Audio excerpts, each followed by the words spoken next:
زینب کی داستان بڑی بے کسی کی ہے، لیکن یہ آن بان میں وارث نبی کی ہے، لیکن یہ آن بان میں وارث نبی کی ہے، سیرت سے ہے آیا کہ یہ ہے ثانی بطول، سیرت سے ہے آیا کہ یہ ہے ثانی بطول، خود بھی بتا رہے ہیں کہ بیٹی علی کی ہے، بتا رہے ہیں کہ بیٹی علی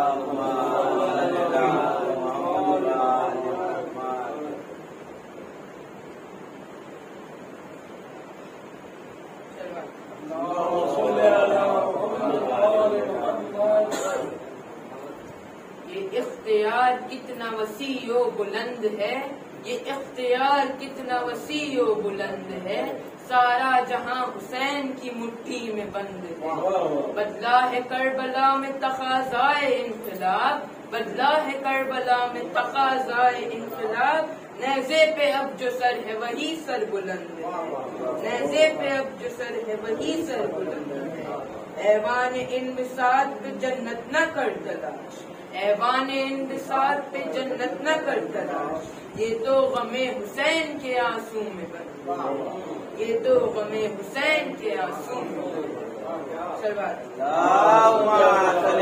محمد محمد جب رن میں ذوالفقار علی ناگہاں چلی، بج بج گئی صفوں پہ صفیں دو جہاں چلی، چمکی جو اس طرف ادھر آئی وہاں چلی، لینے کو تار عرش سے پیاسے کی ماں چلی، مدت کا تال میل تھا برسوں کا ساتھ تھا، جیسی یہ ذوالفقار کی ویسا ہی حال تھا، کھا گئی صفوں پہ جدھر آئی ذوالفقار، گہ چک گئی تو گاہ نظر آئی ذوالفقار، سر پر چمک کے تابہ قمر آئی ذوالفقار، زی کاٹ کر زمین پہ اتر آئی ذوالفقار، پھر تو یہ غل ہوا کہ دعائی حسین کی، اللہ کا غضب ہے لڑائی حسین کی۔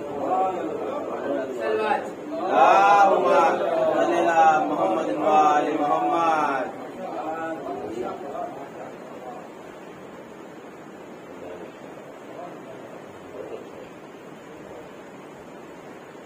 اللهم صل على محمد وعلى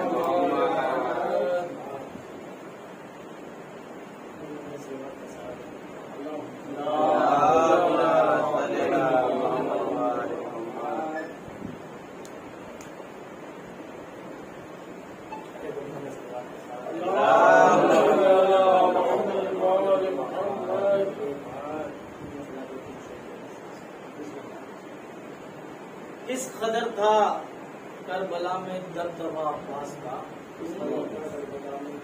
کس قدر تھا کربلا میں دبدبا عباس کا، نام تک لیتے نہیں تھے اشکیاں عباس کا، نام تک لیتے نہیں تھے اشکیاں عباس کا، دور سے ہی دیکھتے تھے پرچم عباس کو، دور سے ہی دیکھتے تھے پرچم عباس کو، اس میں ہمت تھی جو کرتا سامنا عباس کا، اس میں ہمت تھی جو کرتا سامنا عباس کا۔ کربلا کی سرزمین ہو یا کوئی بھی ملک ہو، کربلا کی سرزمین ہو یا کوئی بھی ملک ہو، آج بھی اونچا علم ہے ہر جگہ عباس کا، آج بھی اونچا علم ہے ہر جگہ عباس کا۔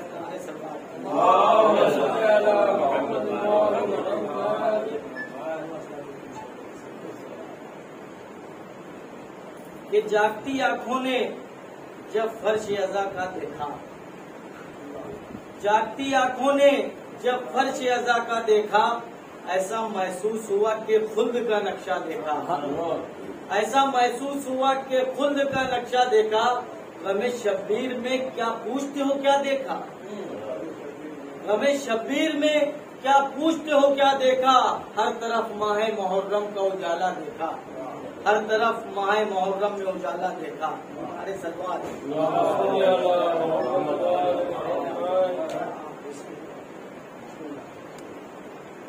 کہ دل سے جو بھی کربلا والوں کا ماتم گار ہے، دل سے جو بھی کربلا والوں کا ماتم دار ہے، ہر مصیبت سے سمجھ لے اس کا بیڑا پار، ہر مصیبت سے سمجھ لے اس کا بیڑا پار ہے۔ ہل آئے خطبہ سجاد سے تختے یزید، ہل آئے خطبہ سجاد سے تختے یزید، زلزلوں کی ٹھوکروں میں شام کا دربار ہے، زلزلوں کی ٹھوکروں میں شام کا دربار ہے۔ ارے سرکار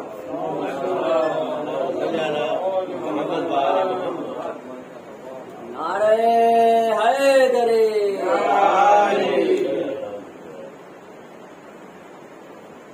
پاس کسی کے آگے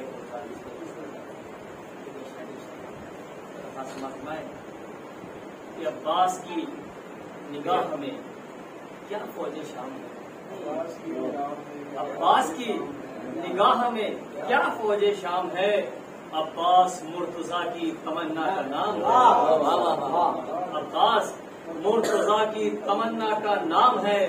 تو 12 امام مذہب اسلام میں ہوئے، 12 امام مذہب اسلام میں ہوئے، یہ مذہب وفا کا اکیلا امام ہے، یہ مذہب وفا کا اکیلا امام ہے۔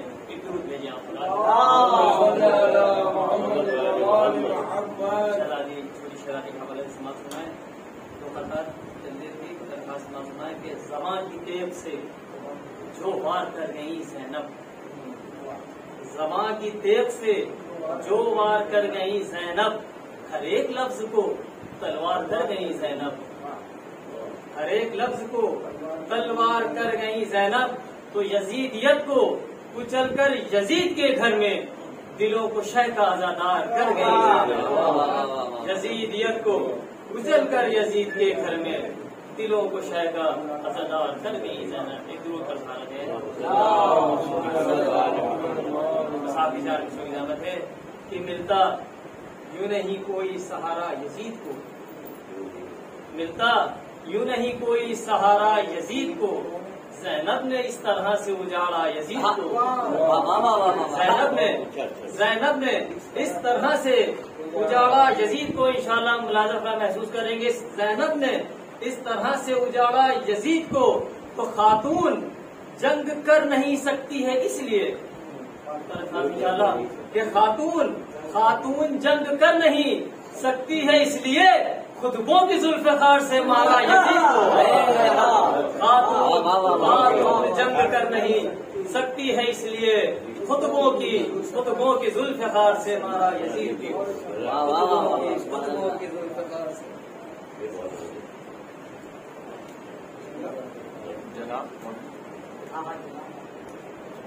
جی جی جی جناب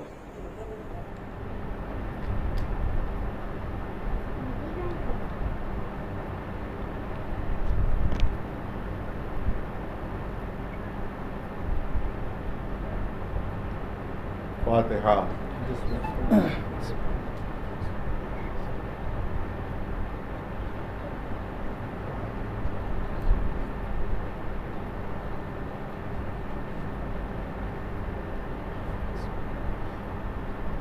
اعوذ باللہ السمیع العلیم من الشیطان الرجیم، بسم اللہ الرحمن الرحیم، الحمد للہ رب العالمین، والصلاة والسلام علی سید الانبیاء والمرسلین، سیدنا و نبینا و شفیع المذنبین ابی القاسم محمد اللهم صل علی محمد وعلى محمد اہل بیت الطیبین الطاہرین المعصومین، اما بعد فقد قال الله سبحانه تبارك وتعالى في كتابه المبين وهو أصدق القائلين بسم الله الرحمن الرحيم إنا أنزلناه في ليلة القدر وما أدراك ما ليلة القدر صلوات اللهم صل على محمد وآل محمد.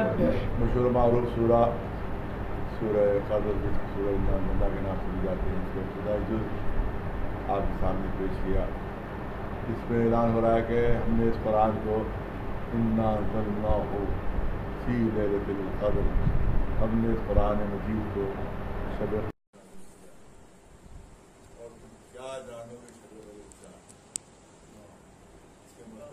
نہیں پہچان سکتے، اس مرتبے کی شناخت تم نہیں کر سکتے، اس کی اہمیت کا اندازہ تمہیں نہیں ہو سکتا ہے. دیکھو یہ لیلہ قدر وہ ہے، یہ شب قدر وہ ہے جو 1000 مہینوں سے افضل ہے. یہ 1000 مہینوں سے افضل ہے. یہی شب وہ شب ہے کہ جس میں ملائکہ اور جبریل امین اللہ کا امر لے کر نازل ہوتے رہتے ہیں. صلوات بھیجے پر محمد. سورہ کا خلاصہ آپ کے سامنے ترجمے کے طور پر پیش کیا. تو یہاں کے اوپر اعلان ہو رہا ہے کہ ہم نے قرآن مجید کو شب قدر میں نازل کیا، اور تم کیا جانو کہ شب قدر کیا ہے. لیکن ائمہ معصومین کا ارشاد ہے کہ یہاں پر لیلہ قدر سے مراد شہزادی فاطمہ زہرا سلام اللہ علیہا. ظاہر ایک بہت تفصیلی بیان نہیں ہوتا ہے، مختصر بیان ہی ہوتا ہے. تو شب قدر سے مراد شہزادی ہیں. کیوں؟ آپ دیکھیں، ایک چیز ہوتی ہے قرآن بھی نازل ہوا، اس میں کوئی شک نہیں. تو کیونکہ قرآن میں ایک ایک لفظ کے ہزار معنی ہیں، 70 ہزار معنی ایک ایک. لہذا اگر سے شب قدر وہ شب قدر بھی مراد لی جائے کہ جس میں قرآن نازل ہوا تو اس کے بھی معنی ہیں، اور دوسرے معنی یہ ہے کہ اس سے مراد شہزادی کونین ہے. دونوں معنی اس کے ہو سکتے ہیں. اب میں اس کے لیے ایک باتیں آپ کے سامنے عرض کرنا چاہتا ہوں، اور صاحبان فہم تشریف فرما ہے. دیکھیے، ایک چیز ہوتی ہے ظرف زمان اور ایک چیز ہوتی ہے ظرف مکان. یہ جس کو انگریزی میں ٹائم اور اسپیس کہتے ہیں، مثال پیش کروں تاکہ چھوٹے بچے بھی سمجھ جائیں کہ 13 رجب جو ہے وہ مولا علی کی پیدائش کا ظرف زمان ہے. وہ شب جو ہے ظرف زمان یعنی ٹائم، زمانہ. تو ظرف زمان کیا ہے؟ 13 رجب کی شب. اور ظرف مکان کیا ہے؟ کعبہ معظمہ.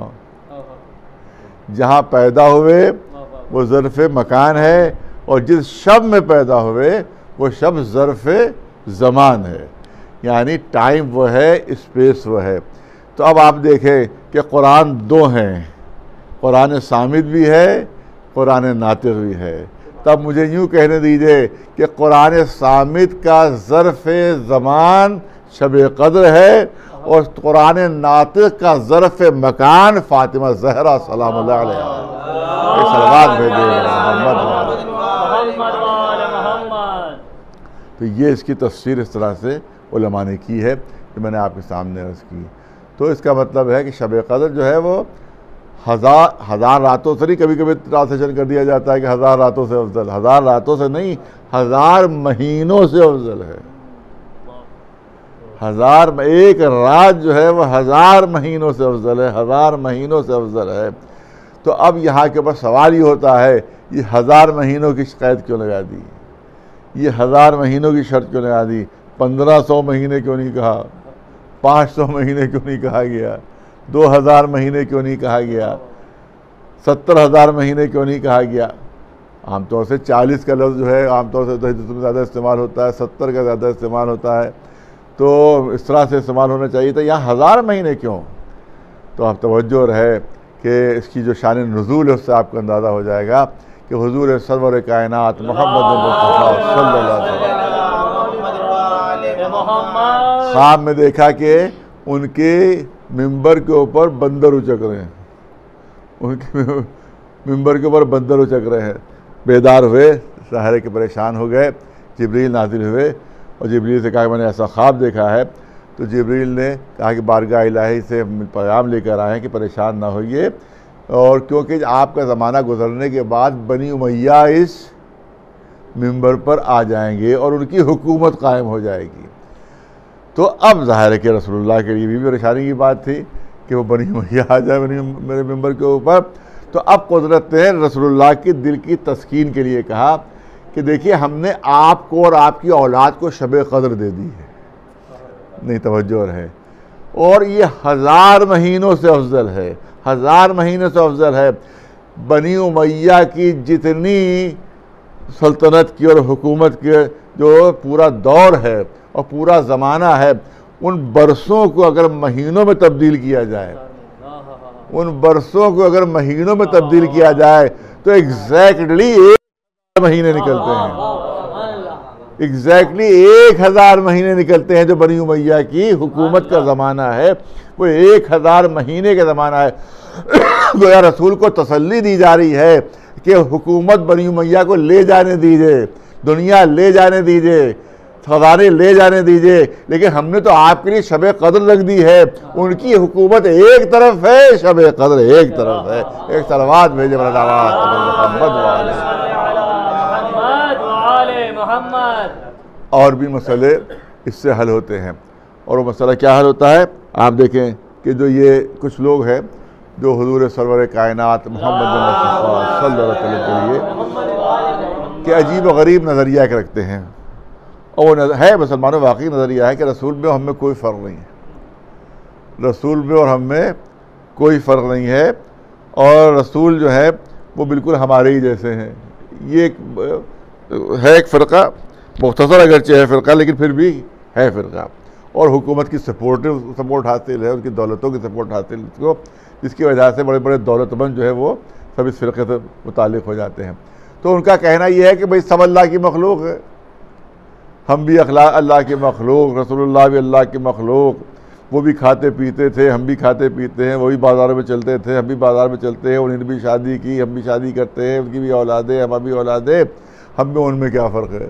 بس صرف یہی کہ وہ بائی چانس ان کے اوپر قرآن نازل ہو گیا تھا, اتفاق سے قرآن نازل ہو گیا اور انہوں نے قرآن ہم تک پیش کر دیا, لہذا اس میں کوئی فضیلت نہیں ہے ان کی, کیونکہ بالکل ہمارے ہی جیسے ہیں.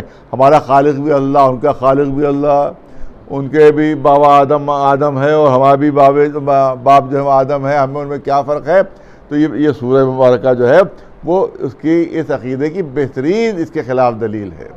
اس عقیدے کے خلاف بہترین دلیل, بہت توجہ کرنا چاہتا ہوں. اور جس طرح سے انسان اللہ کی مخلوق ہے, اسی طرح دن رات بھی اللہ کی مخلوق ہے.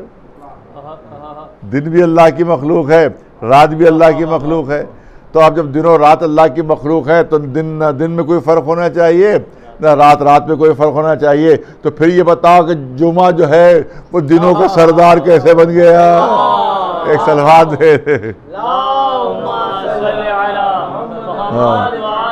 جمعہ کیا ہے؟ سید الایام, سید الایام. جمعہ سید الایام ہے. ارے جب سارے دن اللہ کے ہیں تو اب یہ جمعے میں کیا فرق ہو گیا؟ یہ جمعہ سید الایام کیوں ہو گیا؟ تو اس کا مطلب یہ ہے کہ ہیں سب مخلوق, مگر قدرت نے مرتبے رکھے ہیں, مراتب رکھے ہیں اور فضیلتیں رکھی ہیں ان کی. اسی طرح سے دوسری دلیل یہ ہے کہ ہر رات جو ہے وہ اللہ کی خلق کی ہوئی ہے. تو جب ہر رات اللہ کی خلق کی ہوئی ہے تو بھئی شب قدر بھی اللہ ہی کی خلق کی ہوئی ہے, شب قدر بھی اللہ کی پیدا کی ہوئی ہے. تو اب سوال یہ ہوتا ہے کہ جب سب راتیں اللہ کی مخلوق ہیں تو یہ 1000 مہینوں سے یہ رات افضل کیوں ہو گئی؟ توجہ رہے. رسول اللہ کے دلیل دی جاتی ہے کہ ہم بھی اللہ کی مخلوق, رسول بھی اللہ کی مخلوق, لہذا مخلوق ہونے کی حیثیت سے ہم سب برابر ہیں. تو میں پوچھتا ہوں کہ ہر رات اللہ کی مخلوق ہے تو شب قدر بھی اللہ کی مخلوق ہے, تو 1000 مہینوں سے یہ شب افضل کیوں ہو گئی؟ 1000 مہینوں سے شب افضل کیوں ہو گئی؟ اس لیے افضل ہوئی کیونکہ اس شب میں قرآن مجید نازل ہوا ہے, کیونکہ اس شب میں قرآن مجید نازل ہوا. لہذا جس شب میں قرآن مجید نازل ہو جائے وہ 1000 مہینوں سے افضل ہو جاتی ہے. تو جس قلب پر قرآن مجید نازل ہو رہا ہو اگر وہ کائنات میں سب سے افضل ہے تو تعجب کیوں؟ ایک صلوات بھیجے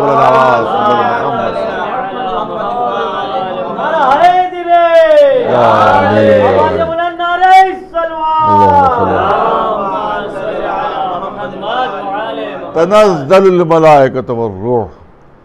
یہ وہ شب ہے کہ جس میں ملائکہ نازل ہوتے رہتے ہیں اور جبریل بھی نازل ہوتے رہتے ہیں. یہ کہاں سے آ گیا ہوتے رہتے ہیں؟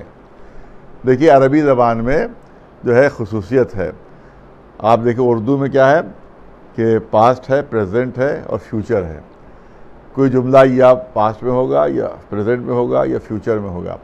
لیکن عربی زبان کی خصوصیت یہ ہے کہ ایک ہی لفظ ہوتا ہے، ایک ہی سینٹنس ہوتا ہے اور اس میں دو زمانے پائے جاتے ہیں.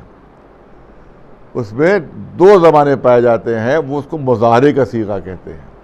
مضارع کا صیغہ وہ ہوتا ہے جس میں پریزنٹ ٹینس بھی ہوتا ہے اور فیوچر ٹینس بھی ہوتا ہے. جس میں پریزنٹ ٹینس بھی ہوتا ہے اور فیوچر ٹینس بھی ہوتا ہے، حال بھی ہوتا ہے اور مستقبل بھی ہوتا ہے. یہ مضارع کہتا ہے.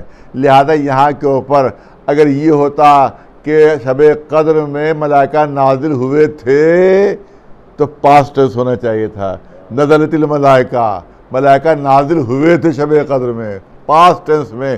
لیکن یہ مضارع کا صیغہ استعمال ہو رہا ہے. اس کا ٹرانسلیشن یہ ہوگا کہ ملائکہ شب قدر میں نازل ہوتے ہیں اور نازل ہوتے رہیں گے.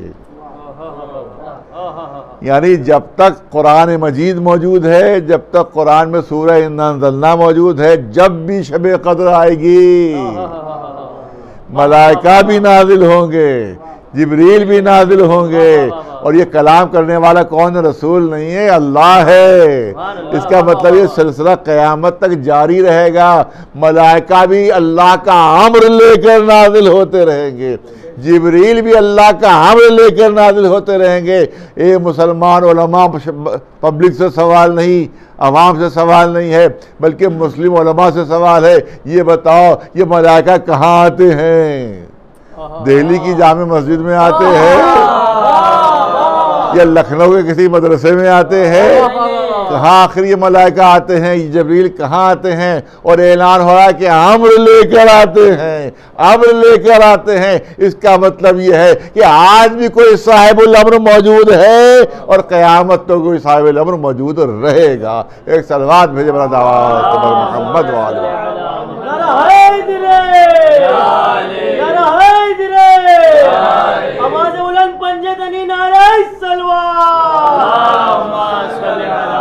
اور یہ شب ہے، زیادہ نہیں پڑھنا ہے، یہ شب ہے شب قدر. اس کے لیے ہے کہ اس میں قسمتوں کا فیصلہ ہوتا ہے، اس میں بندگان خدا کی قسمتوں کا فیصلہ ہوتا ہے. اسی لیے بہت تاکید ہے کہ رات بھر آپ لوگ جاگ کر عبادت کیجئے. شب قدر میں جاگ کر رات بھر عبادت. کیوں؟ کیونکہ کہیں سو گئے تو قسمت بھی نہ سو جائے، کہیں آپ کا وقت بھی نہ سو جائے. کہیں جاگتے رہیے، جاگتے رہیے تاکہ آپ کی قسمت بھی جاگتی رہے، آپ کا وقت بھی جاگتا رہے. تو شب قدر وہ ہے کہ جس میں مومنوں کی قسمت کا فیصلہ ہوتا ہے، مسلمانوں کی قسمت کا فیصلہ ہوتا ہے. اور ایک شب وہ آئی کہ جس میں اسلام کی قسمت کا فیصلہ ہوا، جس میں اسلام کی قسمت کا فیصلہ ہوا. وہ آج کی شب ہے جس کو شب عاشور کہا جاتا ہے، جس میں آقا حسین نے اپنے چاہنے والوں کی محبت کا امتحان لیا ہے. مشہور واقعات ہیں، آپ مسلسل سنتے رہتے ہیں، مسلسل سنتے رہتے ہیں. وہی عرض کرنا ہے کہ چراغ بجھا دیجا. پہلے تو فرماتے ہیں امام حسین تمام اپنے اصحاب کو، تمام اعزاء کو، سب کو جمع کر کے فرماتے ہیں کہ دیکھو میں اپنی بیعت تمہارے سروں سے اٹھا رہا ہوں. یہ میرے دشمن ہے، تمہارے دشمن نہیں ہے. آنے والوں پر روک ہے، جانے والوں پر روک نہیں. تم مجھے چھوڑ کر اگر چلے جاؤ گے تو یہ لوگ تحرر نہیں کریں گے، تمہیں روکیں گے نہیں. جاؤ جاؤ، مجھے چھوڑ کر چلے جاؤ، کیونکہ یہ صرف میرے دشمن ہیں. دیکھا اسی طرح سے سب موجود ہیں، سب اسی طرح سے موجود ہیں. امام نے فرمایا کہ لگتا ہے کہ تمہیں روشنی میں جاتے ہوئے شرم محسوس ہو رہی ہے کہ تمہیں کوئی دیکھ نہ لے، لہذا میں چراغ بجھائے دیتا ہوں، چراغ بجھائے دیتا ہوں. اندھیرے میں چلے جاؤ تاکہ تمہیں کوئی جاتا ہو دیکھ نہ سکے.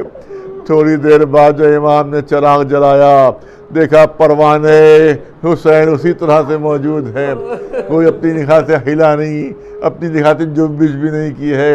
اب روایت کہتی ہے کہ کبھی زہیر قین اٹھ کر کہتے ہیں، کبھی مسلم نے اوسجا اٹھ کر کہتے ہیں اے آقا آپ نے یہ کیا کہہ دیا کہ آپ کو چھوڑ کر چلے جائے، آپ کو چھوڑ کر چلے جائے۔ اے آقا بس اس بات کا جواب دے دیجئے کہ اگر ہم آپ کو چھوڑ کر چلے گئے اور میدان حشر میں آپ کی ماں فاطمہ زہرا نے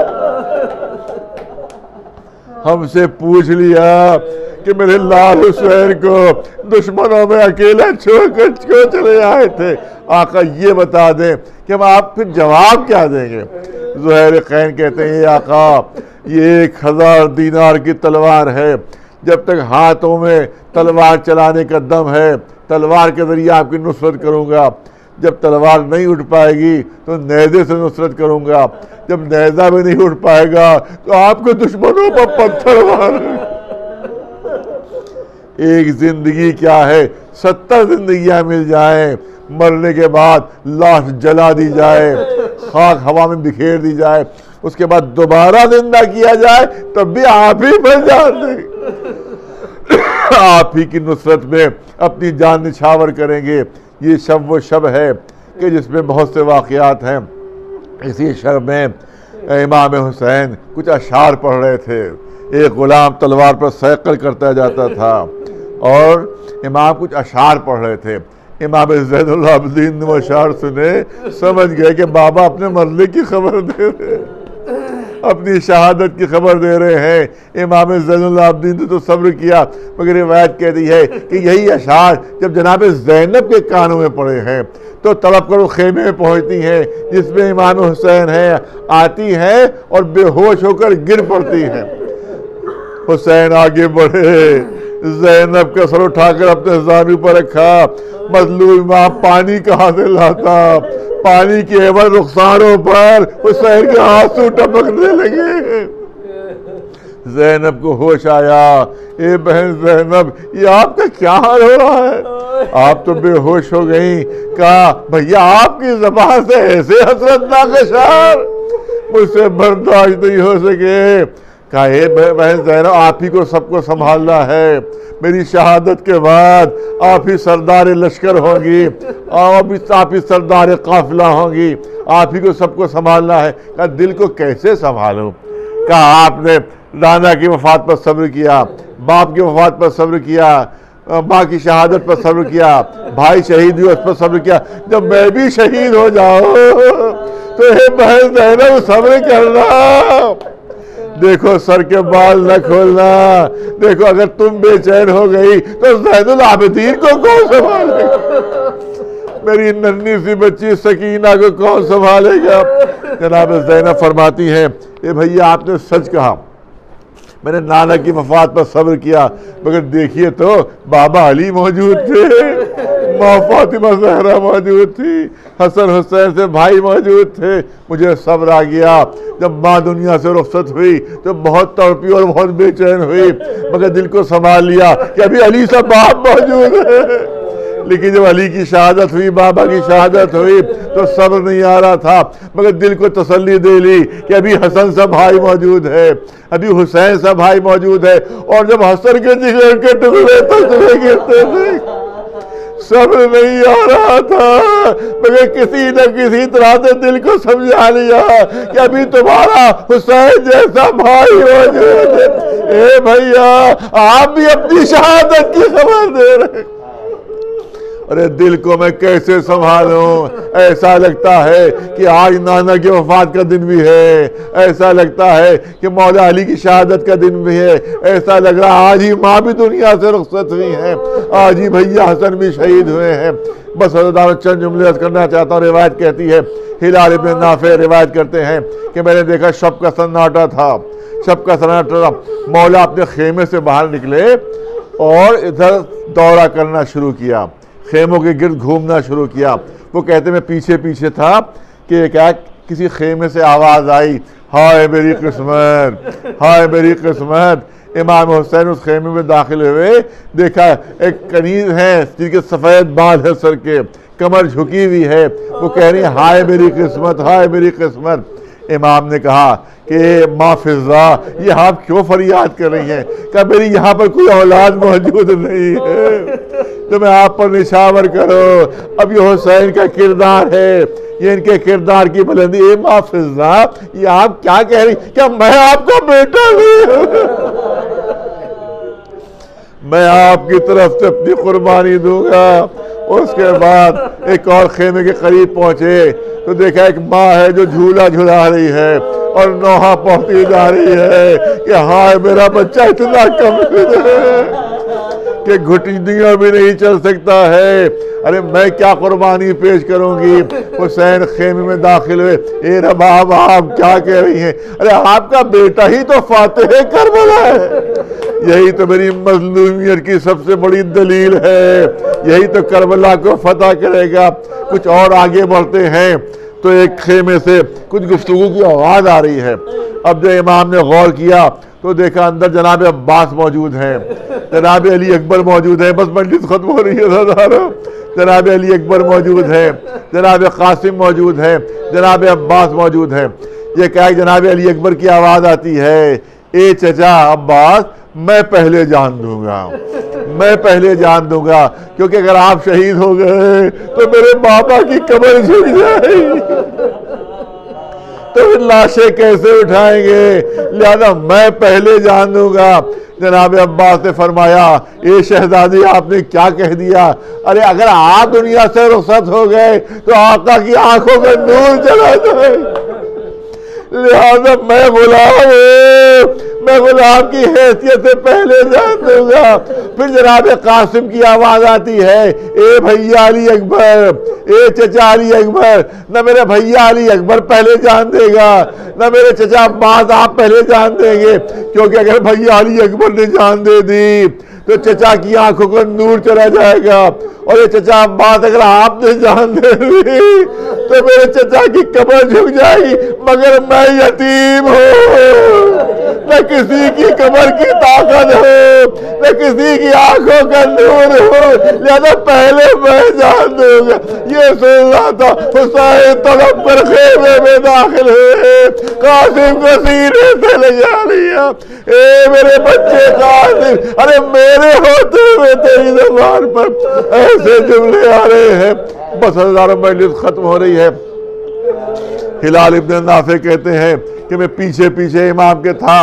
امام جگہ جگہ زمین پر بیٹھ جاتے تھے اور میں نے دیکھا کانٹے چن رہے ہیں, کنکریاں چن رہے ہیں, پتھر چن رہے ہیں. میں نے پوچھا, اے آقا آپ یہ کیا کر رہے ہیں؟